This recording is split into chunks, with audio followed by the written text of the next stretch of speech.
Hello everyone, welcome back. This video is not intended to browbeat anyone, to bash anyone over the head with a Bible. This is just me sort of explaining my beliefs so that you better understand me and maybe you get a better understanding of Christianity as a whole. Recently I was invited to join a online group where the members share particularly spicy and dank memes, my favorite. And one of those memes, one was, if 2020 was a scented candle, and it was a picture of porta potties on fire. And I was like, yeah, pretty much. Another was an image of a man dressed as Jesus, looking at long hair, the beard, the representation of Jesus, of what we think of, showing this guy's on phone, and like the caption was, Jesus showing me my search history, therefore why I can't get into heaven. And it was funny, and it was good, but it brought up some things of I've seen people say that, I'm not good enough. I can never be a Christian. I'm not good enough. And it's kind of one of those things of, there's a lot of misinformation out there about Christianity. By the way, I'm a Protestant, not a Catholic. I wonder how it got started. I wonder, where does this come from? This is not even, what is this, And so I thought I would just take a moment to make a video. I'm getting unloaded, by the way. That's what you're seeing and hearing, me bouncing around. But anyway, what is all this? Why is this exist? And I thought I'd take a moment to make a video and kind of just dispel this myth, because a lot of people actually do believe it. It's not just a joke. So the idea is that, a long time ago, people sacrificed animals to God as to repay the debt where they had transgressed against God.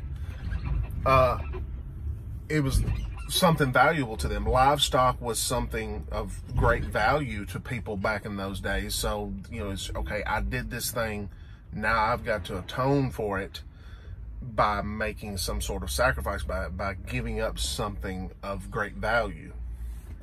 We don't do that anymore. The reason being is Jesus, okay? Son of God comes down to earth. He makes the ultimate sacrifice. He is the sacrifice. Now, Jesus died, went to hell for 3 days, came back, ran around earth for a little while, and then went to heaven in the flesh. The idea there is he defeated hell. He went to hell and came back. He defeated it. And therefore, he made a pathway for the rest of us. Even back during the days of the sacrifices, people knew you will never be perfect enough. You will never be good enough to just earn your way into heaven. You have to be absolutely perfect from the moment you're born to the moment you die. You cannot make a single mistake. That's impossible. You can't do that. That's that's outside of human capability. So, think about it like this. You start a club, an organization. You're going to get a bunch of people together in this club or this organization, right? You start it, but you set the rules so high that no one could ever join it. Well, then what's the purpose? You got to have a back way in. Like, well, yeah, you don't meet the rules, but you're my friend, you're my buddy, I know you, come on in. That's sort of, again, I'm hitting the high points here. There's a lot to this, but it's just, just kind of give you a very basic understanding of what this all is and why. And trying to dispel this misinformation. So, you can't earn your way into heaven. You have to have a back way in to this organization, and that's Jesus. That's, salvation through Jesus Christ. People are Christians not because they think they're perfect, or not because they believe they can become perfect, but because they know absolutely that they're not perfect and they never will be. So that's the basis of it. It is complicated, but again, it's not. It's you get into the nitty gritty of it. You become saved, but you don't. That doesn't just a license to go do whatever you want. It is, once you have taken that step, you want to try to become a better person, want to try to live better, and treat others better, just live a better life. And that is a lifelong pursuit of, not to obtain perfection, because that's impossible, but to be better today than you were yesterday, be better tomorrow than you are today. And the more you live your life that way, and trying to better yourself, the better your life and more fulfilling your life becomes. So you get something back, but it doesn't mean that bad things don't happen to you, or that hard times are not going to come. They do. Bad things happen, but it just that you're more fulfilled, and your life has more meaning and more purpose, and you're more happy with yourself. You're more happy with your own life. And so that you get something out of it other than just going to heaven. But the purpose then of life becomes to try to better yourself. That's the only reason we're here, to better yourself and to try to help other people. The Christians, we fail at this. One of the notable things right now is homophobia, right? Okay, we see homosexuality as a sin. It's something that is immoral. But the thing of it is that we're supposed to have grace and compassion. I've heard it described as this: hate the sin, not the sinner. And that's what we're taught, is to hate sin, because we see sin as something that has control over people. It's chains that keep them in bondage. Think of it like this. I use the example of an alcoholic a lot because it's easy for people to get and understand. For an alcoholic, and alcohol has control over them. It keeps them in bondage. It keeps them enslaved to it in a way. Well, that's the same as sin. Sin does that. It is something that you have, and all of us have different things that are tough. Again, alcoholic, he has a problem with alcohol, a problem with kicking the addiction, and so all of us have that in one form or another. We have something that has really got a hold on us that we really wish didn't. Something about us we wish we could change. That's the sin.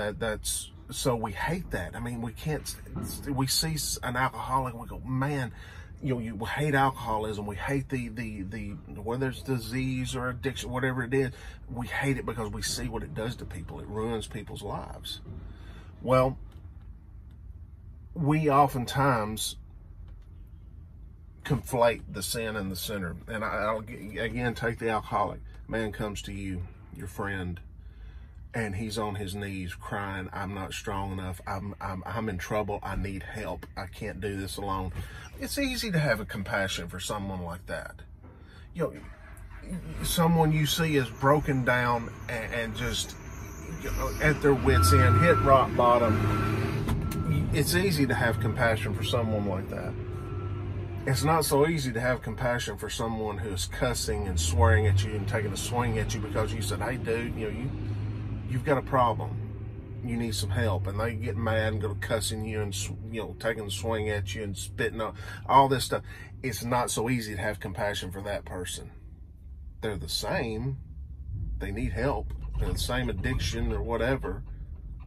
But it's not so easy to have compassion for that person that is flaunting it and is treating you poorly, and all you're doing is trying to help.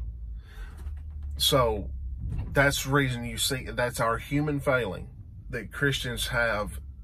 Everyone has human failings, but that a lot of us seem to conflate the sin with the sinner and not separate the two. It's easy when you've got a person begging you for help because they realize they got a problem. It's not so easy with the other guy.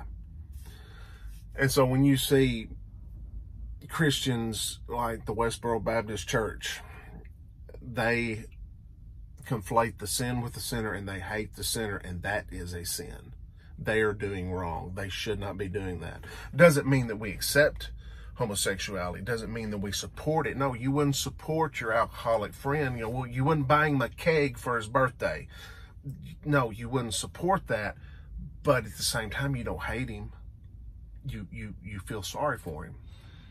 Okay, that's the way we should feel about homosexuality, even when it's the people who are flaunting it, who are shoving it in our faces, trying to shove it down our throats, who are, just those kind of people, and the people that hate us because of our views on their sexual orientation. So, even those people, we're supposed to have compassion for them, and sometimes we don't because it's our human failing of we see, you're supporting this, you're condoning this, you're pushing this on other people, you're a bad person, blah, blah, blah, blah, blah. That's the reason you see a lot of that, is because we are human and we fail. We're not perfect. We're getting better about it, I think. I think a lot of people are realizing that this is not the right way to be. This is not the right way to go about it. And so you're seeing it change, but we're still not going to support it. It's kind of a live and let live sort of thing, and try to help people. So, yeah, I hope that kind of clears up some of the misinformation and maybe gives you a better understanding of me and where I'm coming from and my beliefs, and hopefully a little better understanding of Christianity as a whole. That, there's a lot of misinformation out there, and maybe I've helped dispel some of that. So thank you all for watching. I hope you have a good day.